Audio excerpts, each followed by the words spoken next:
From the Oklahoman newsroom, it's another Football Friday OU edition. I'm Jenny Carlson here in studio with columnist Barry Trammell, and joining us remotely from her home in Norman, OU beat writer Brooke Pryor. Guys, it is a downtime, an off time a little bit for the Sooners as they prepare for the Sugar Bowl on January 2nd, but lots of news. Brooke, let's start with who's coming, who's going. Actually, at this point, a lot more that we know are coming back to the Sooners. What do we know at this point, and what do we still expect is out there? Well, what we know so far, the newest thing is that, from last night, Jordan Thomas is coming back. There was some question as to whether or not he would come back. Ryan Aber and I podcasted about it earlier this week. I was more on the fence, not too sure what he would decide. Ryan thought he was definitely coming back, and it turns out he is. From what he said today, he just didn't feel like he was going to be ready for the NFL draft.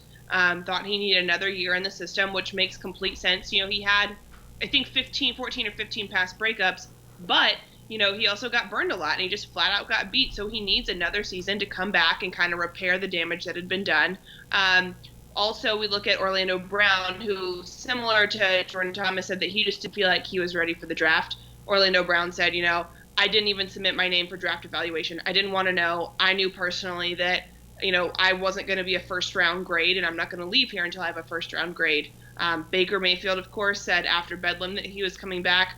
And then talking to Obo Okoronkwo today, linebacker, there wasn't really a ton of concern that he was going to leave, but, he is draft eligible, and so he came out today and said, no, I'm coming back. Don't have to worry about that.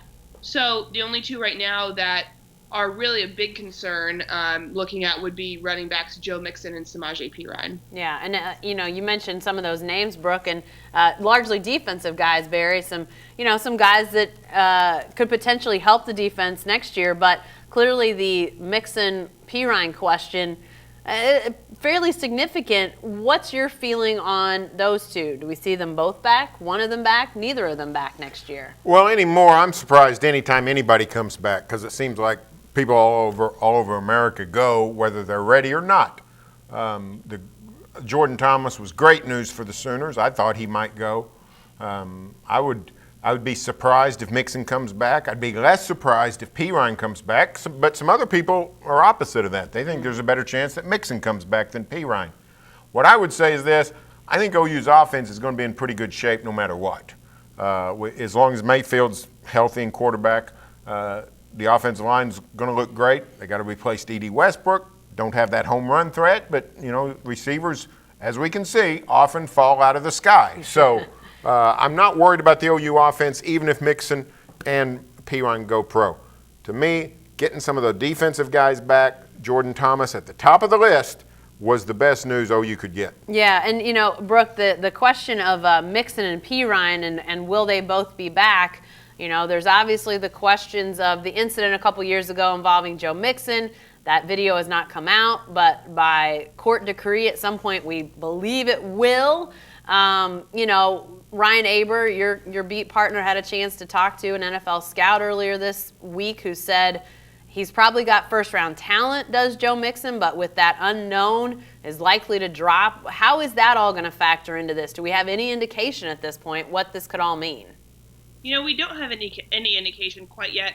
I think the faster, he said, the scout said, kind of the faster that this gets released, the better for Joe Mixon. They really want to avoid a Laramie Tunsil type situation where last year, the player had the video of him doing drugs come out right minutes before the draft. They don't want that to happen, and that's something that could happen. If the court doesn't get this released in a timely fashion, there are still other copies of the tape out there that could pop up.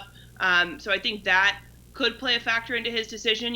In that same vein, this video comes out and it doesn't come out in enough time to repair his, reputation, whatever. Maybe it would benefit him to have another season at OU where he can, get more highlights to kind of drown out the lowlights, the negative stuff. So I think a lot of this will depend on the timing of the tape's release and what the courts ultimately rule as far as any appeals or stuff like that. Yeah, Barry, what's your feeling on that? I mean, as far as the tape, because now we've seen both sides of the Mixon Molitor case with stuff going on legally right now. It seems like things are going to be tied up for a while. Maybe this isn't something that gets resolved even before the draft, potentially, it seems like. The best thing that could happen to Joe Mixon is to put as much time between the public seeing the video and the NFL draft. Now, he's missed his biggest window, which is get all this behind him 2.5 years ago. Then he'd be almost, 3 years from the draft. Now he's going to have, I think the tape is going to come out in January. He's going to have the option of 3-4 months or 16, 15 months. So to me, the best case scenario for Mixon's draft status might be to come back and let time go by and let people see that video and say what they're going to say, feel what they're going to feel, get it over with, put it to where it's not a big issue. However, I've not seen where Joe Mixon has gotten a lot of good life advice. I'm sure his lawyers have done a great job with his legal side, but there's more to what he's talking about and needs than just the legal side. So when it comes to his NFL status, that's the best case scenario, is put a lot of time between those. If the draft's the draft's now in May, so if it comes out in January, draft in May, still a little early. I think there's going to be a lot of pressure on NFL teams not to take a flyer on Joe Mixon. Well, it's interesting because then he has to balance out, money now versus money later, because another year at OU means one less year, presumably, in the NFL. I mean, you sort of, say that these running backs only have a limited amount of time on those knees, on those legs. So if you're drafted lower, could you potentially have a longer NFL career? There'll be a lot of things he'll have to factor out. It's a very interesting case, a very interesting decision that he'll have in front of him. But Barry, you mentioned something a minute ago about this OSU offense, and just that it seems like it's going to be fine. And Brooke, Baker Mayfield, the first of the Sooners to say he was coming back, and then obviously Lincoln Riley talks to Houston, apparently has a great interview, but he comes back. That part of the Oklahoma offense, that team within the team, seems to be fairly solid, maybe even convincing each other to come back, it now sounds like, right? That's my takeaway from it. Obviously, no one has said that. No one, Baker and Lincoln are both very tight-lipped about it. Baker kind of smiled when we asked him yesterday, was there a deal here? Did you guys, kind of scheme this up together? Hey, man, if you come back, I'll come back kind of thing. He said, nope, absolutely not. I'm not going to tell you guys, and kind of looked down and smiled. And Lincoln kind of said something to that effect as well, that, if that was a conversation that was being had, it did not need to be public knowledge, but that those two are very close and there's very little about each other that the other one doesn't know. So that tells me that Baker was very much, I don't know if he was involved in Lincoln's interview process, but he was at least kept informed the entire time. And so I'm sure that's something that Lincoln thought about. I think it was huge that Baker said, right from, the very end of the regular season, hey, I'm coming back. Who wants to come back with me? We've talked about he's such a great recruiter to high schoolers, and now I think you're really seeing it, the way that he can recruit guys that are still on his team, coaches, players, all of that, really encouraging everyone to come back. And he's kind of the glue guy as well as the leader of this team. Barry, you wrote earlier this year that Baker Mayfield has a chance to become the best quarterback of all time at Oklahoma. How much does Lincoln Riley staying, goodness knows there's still time he could potentially go somewhere else, but barring something really unexpected at this point, how much does Lincoln Riley's return potentially help with that ascension of Baker Mayfield? Oh, I think it helps. I think if Lincoln Riley were to take a head coaching job here in the next few weeks, I don't think it would severely impact Baker Mayfield's senior season. I see no reason why you can't keep this offense going. The OU offense hit a snag 2-3 years ago, and Bob Stoops made a change. Before that, heck, guy leaves for another job. He just promoted somebody or hired somebody, and they just kept going great. So no reason to think they couldn't keep doing that. So I think Lincoln Riley was a great boost to Baker Mayfield's career. I think he came in at just the right time. Mayfield was just the perfect quarterback for Riley. Everything went fabulous. But I think even without Riley next season, I think Baker Mayfield would still be a fabulous quarterback in a high-producing offense. Hey, Brooke, as we wrap up talking about the Oklahoma offense for next year, we don't want to overlook the Sugar Bowl, but obviously you have to start to think about next season at this point. The junior college signees, mid-year signees have been inked. That's become official, and among the two guys that the Sooners are bringing in, a wide receiver. Barry mentioned wide receivers falling out of the sky. Is this potentially another guy? Who are these two guys that the Sooners are bringing in? So, first of all, we've got three-star running back Marcellus Sutton, who is from Lackawanna Community College over there in eastern Pennsylvania in Scranton. And that just kind of continues. There's been a pipeline recently. I think they signed 3 guys from Lackawanna last year, offensive tackle Ashton Julius, linebackers Emmanuel Beal and Capri Doucette. And now we're adding to that this running back, Marcellus Sutton, 3-star guy, 5'10", 195. I think that he could be another piece, especially in a position group that has struggled with depth. There was Rodney Anderson getting hurt this year, Daniel Brooks having to retire because of concussions. It's been kind of one of those groups that you forget just how much there isn't a good rotation there behind Mixon and P. Ryan. You have Abdul Adams, but other than that, the well goes dry pretty fast there. And so I think that adding another one of these guys we've seen a lot of good production out of junior college guys. They come in there. You don't have to go through the same kind of freshman growing pains. So I think that will be a really big boost. And they've also got Marquise Brown, who is from College of Canyons, which I think is a great community college name. And he's another guy that, D.D. Westbrook was kind of that diamond in the rough, that junior college guy 2 years ago that had to wait behind Sterling Shepard. So I don't know that we'll see anything out of Brown next year. It may take, another year for him to really get adjusted to the system. But OU's had success with these junior college transfers that there's no reason to believe that they won't replicate that in the next couple of years with these two guys. Yeah, some interesting names and possibly futures there as we look at those two guys that signed earlier this week, mid-academic year, junior college signees. Just remind people you're watching Football Friday, the OU edition, and as we wrap up, kind of let's look now at the here and now, Barry, if you will, a little bit. We were talking about will Samaje Perine go or will he stay? There's a question, though, in this Sugar Bowl, he could potentially flirt with the career rushing record at OU. Is it feasible? Will he get it in your mind when you look at this matchup with Auburn? And if so, if he comes back, he's going to get it for sure. But if not, what's the ramifications of having a guy make this serious a run at that record? Well, 82. I think it's 82 yards that he needs to reach Billy Sims' record. So if he doesn't get it, that's good news for Auburn. If he does get it, it's bad news for Auburn because Sooners can win without Mixon and Perine having big ground games. Yeah. Mayfield's going to have to throw. Auburn's really good up front, got a great defensive line. They don't see a lot of air raid in the SEC. They don't see a lot of quarterbacks who run around and then launch the ball to D.D. Westbrook 60 yards downfield. So the Sooners are going to throw a bunch. However, if they're also able to run, if they can get 100 yards out of Perine, 100 yards out of Mixon, Sooners are going to win the Sugar Bowl. Yeah. So I tend to think they won't run that great against Auburn. I tend to think 140, 130 yards rushing, probably combined split between those guys.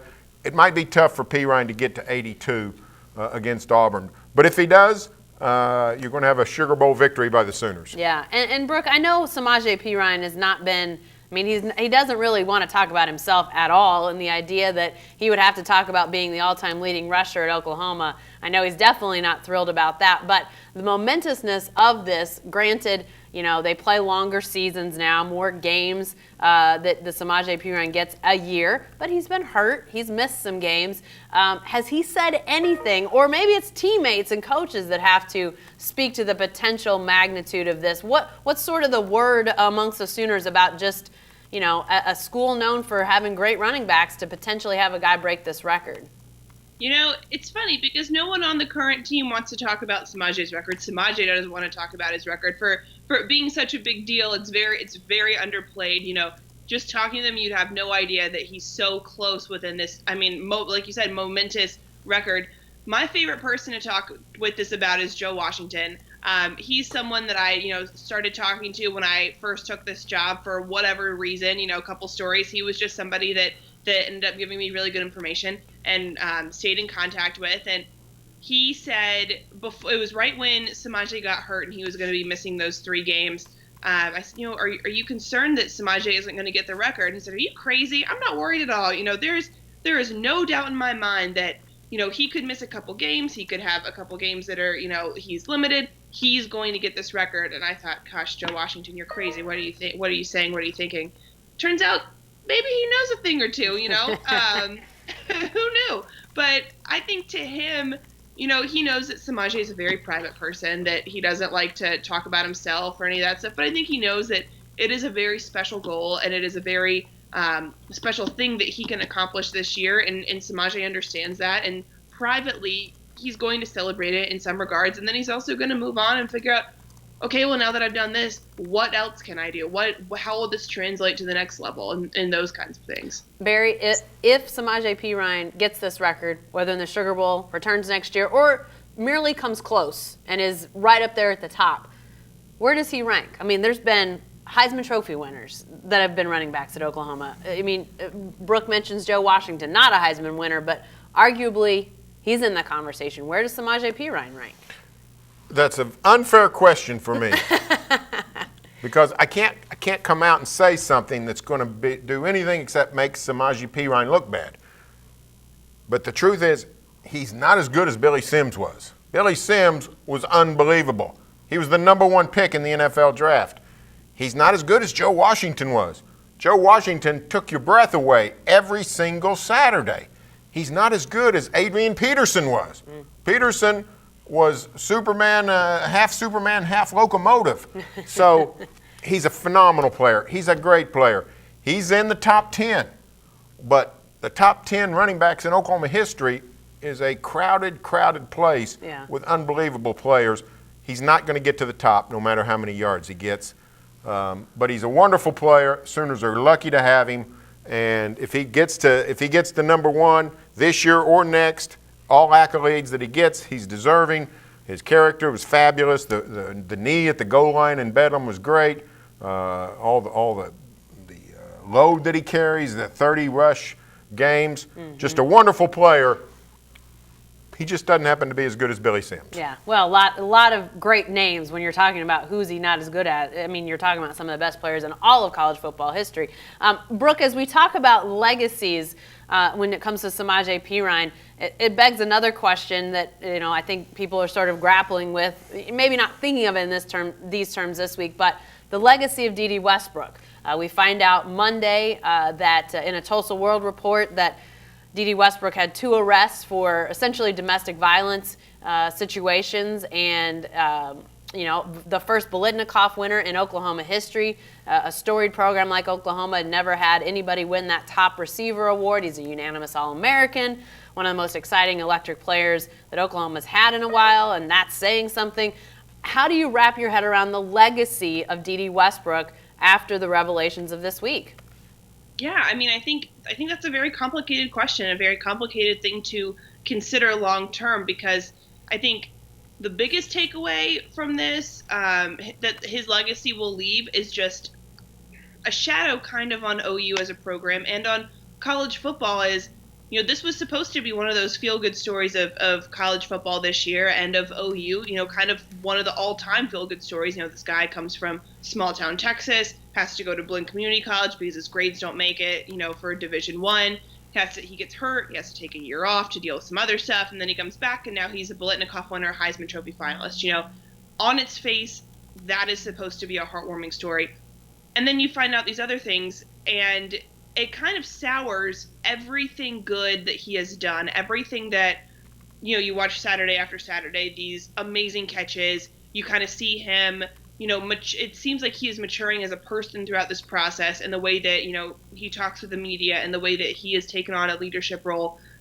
And then he's winning all these awards, and it should be this great, happy time. Look at him breaking all these records or doing these first things for OU on a program where there's not many room for more firsts. But I think it kind of puts an asterisk by his name. Here's this guy, great player, but you don't really know a player. What he does on the field doesn't necessarily mean he's a great person off the field. Can a person change? Sure, but domestic violence is one of those things that, you can't run from that. That's always going to be with you, and it's always going to be with his legacy. And I think it's just a complicated thing that I think it's going to take some time for us to really realize how we should take it and how we should view all the things that he did at OU. Yeah, Barry, I'll let you have the last word on this because it is, no convictions, neither case was brought to the end. Obviously we've heard from Oklahoma that they weren't aware even of the arrest. They say as much. But obviously he was brought in at a time when Joe Mixon's sitting out. They had Frank Shannon serving suspension. They had just brought in Doyle Green Beckham after 3 arrests that involved violence against women. You and I were talking about this earlier today. Not anybody have we heard speak about Westbrook needing to face some sort of punishment by OU. It's more about OU, but clearly fantastic individual player. Where does this leave D.D. Westbrook's legacy? It's just sort of a bummer. Westbrook's been such a phenomenal player. I think back to 1982 and Marcus Dupree.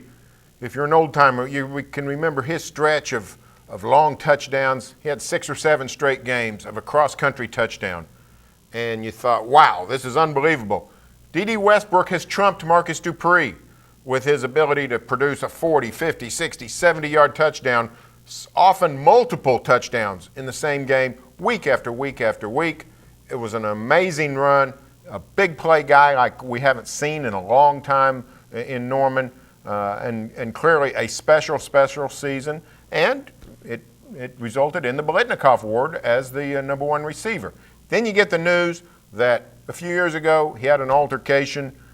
Something happened. In the police report, he admits to putting his hands on the mother of his children, breaking out her window. Something not very nice happened down in Cameron, Texas. And it just makes you feel blah because you want to be able to cheer for your heroes without the stigma of thinking this is, I shouldn't be cheering for this guy. I understand fans' frustrations, but the truth is those things did happen. There was something going on there, and this does stain the memory, if you will, of D.D. Westbrook. He's got 1 game left. Still a phenomenal player, but you just walk away thinking, I hate to hear that. Yeah, lots to grapple with, and we know we'll be talking more about this as we ramp up to the Sugar Bowl. Again, that's a January 2nd game against Auburn. Be sure to stay with the best coverage team anywhere at newsok.com and every day in the Oklahoman.